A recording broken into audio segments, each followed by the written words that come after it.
Hey, it's Lyndon Smith here. Let's talk about the 7 tiny habits that will make you self-disciplined and also make a big difference in your life. Self-discipline is the power to manage a person's thoughts, emotions, and behavior in the face of any temptation if you want to achieve a specific goal. That's the best definition I've got for this video. Okay, I've been struggling with self-discipline for years. I'm still struggling with self-discipline because I think it's a lifelong journey to be self-disciplined, because temptation arises every day and we need to be disciplined enough to prevent them from tempting us. Okay, so it's a lifelong learning, it's a lifelong struggle to be disciplined every single day. Okay, so I've been struggling with that, but over the years I've learned how to eat well, I've learned how to go to the gym every day, to exercise every day, how much water to drink every day. All these little things come with time, come with failures and struggle, not being able to do them, but you know it's important to do them. Sooner or later, if you keep at it, you keep the idea, you're going to eventually be disciplined in that thing. But you need to keep the motivation, the inspiration alive.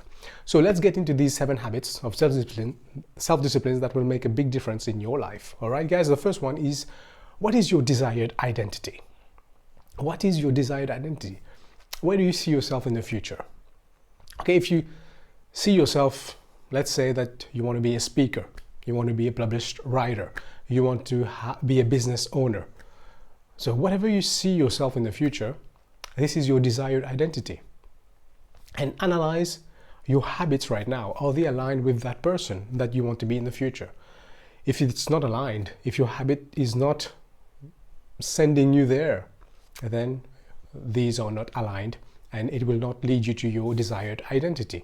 Okay, you need to act right now like your future self. If you want to be an athlete, and you're eating junk food every day, so that's not aligned with your desired identity. If you want to be a writer and you're not writing at least 1 page every day just to practice, so it's not aligned with your desired identity. Okay, so these things you need to be doing every day in order to go to that desired identity that you have for yourself in the future.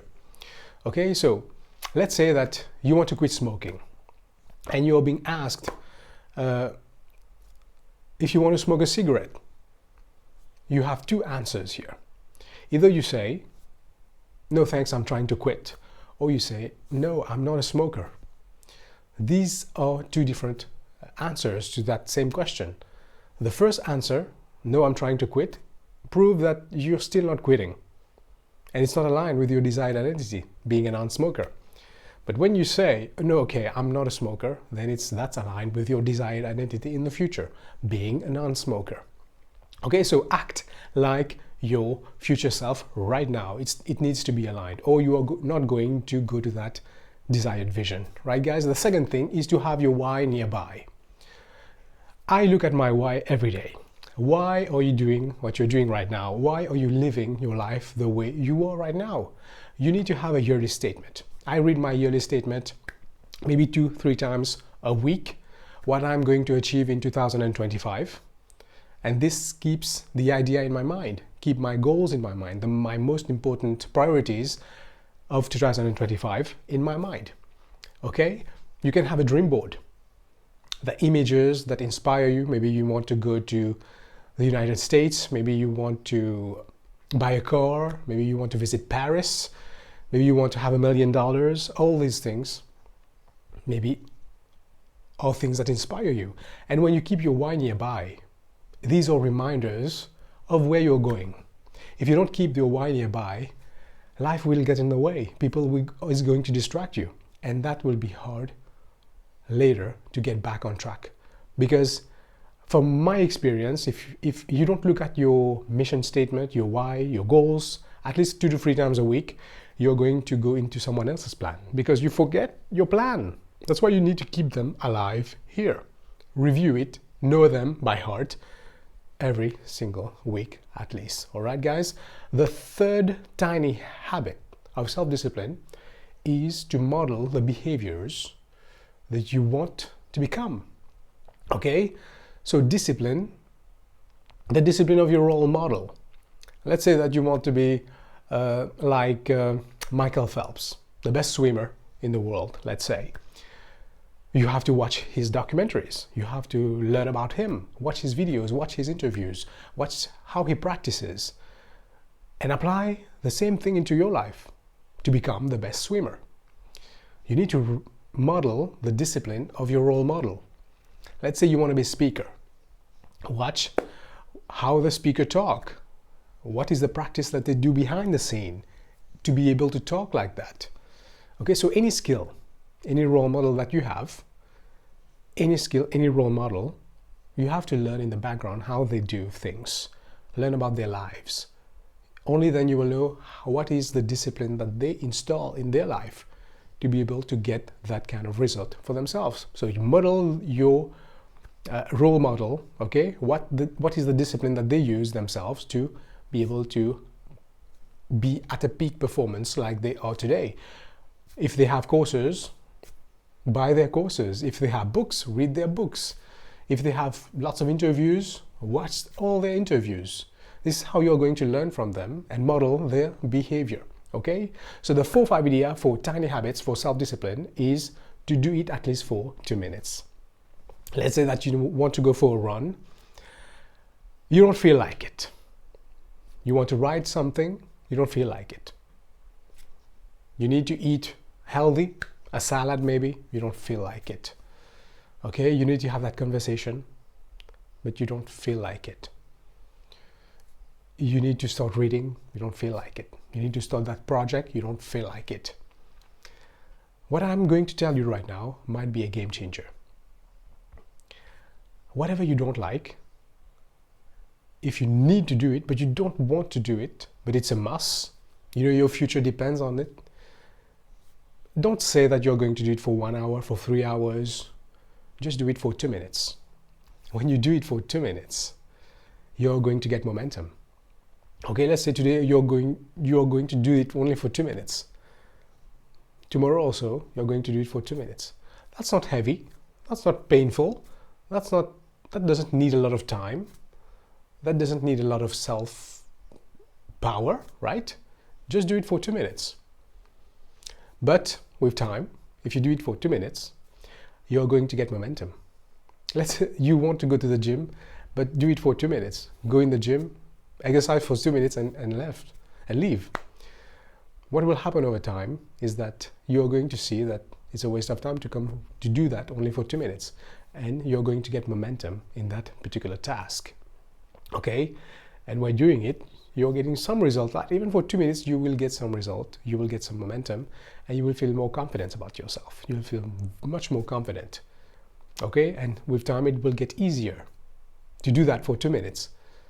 Eventually, you're going to do it for an hour, for 2 hours, for 3 hours. Okay? So that's a secret here, guys.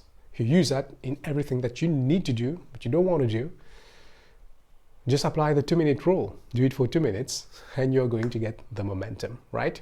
So the fifth tiny habit for self-discipline is build systems.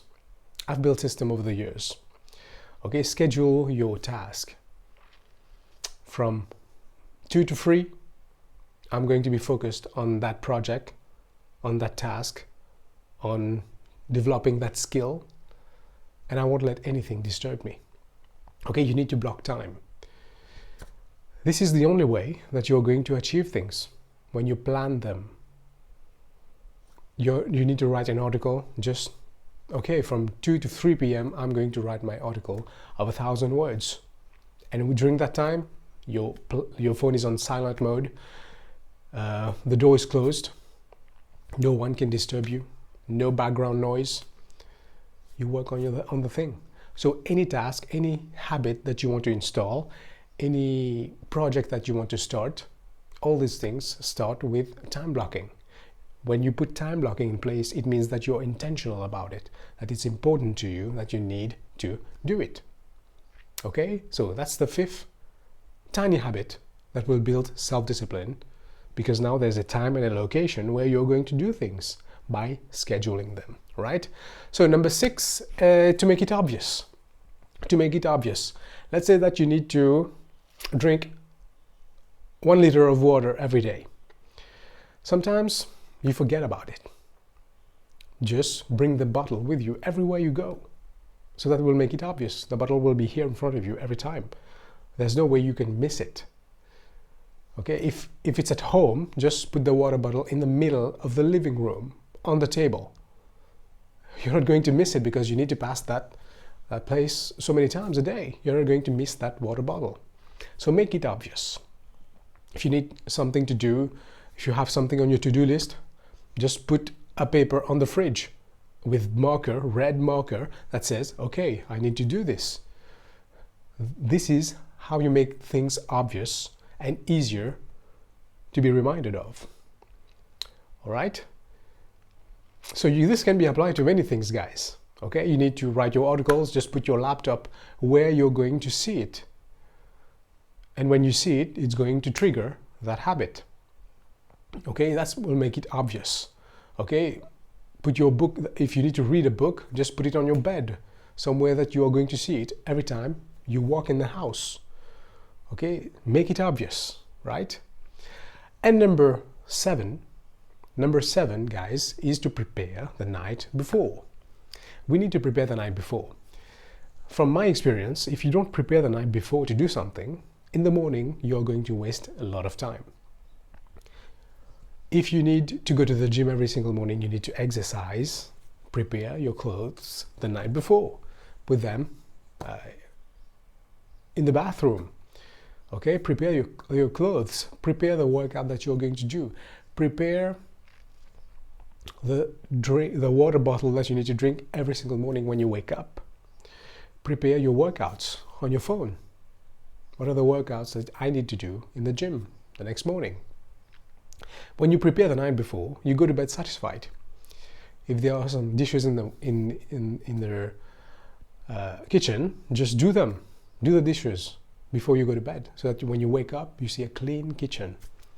That plays a lot of things, a lot of positivity in your mind that you won't notice at first. But it's better to wake up with a house very calm, very clean, than to wake up with a house where there's a lot of mess. Okay, so think about this, guys. Prepare the night before, right? So finally, most of the ideas that I shared in this video came from the book Atomic Habits by James Clear. I recommend that you read this book. It's very great. And also, if you don't have it physically, you can get it on your Amazon Kindle device. You can buy it so that you can start reading it. And there's a lot of insight. I love this book. A lot of things that you can really do with this book if you apply the ideas here. I'm still learning with the book. I took notes and I'm still practicing it. I put it obvious everywhere. I put obvious ideas everywhere where I can see them.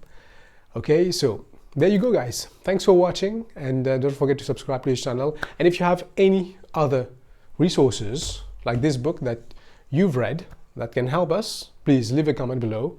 Let me know about it. All right, take care. Thanks for watching. I'll see you next time.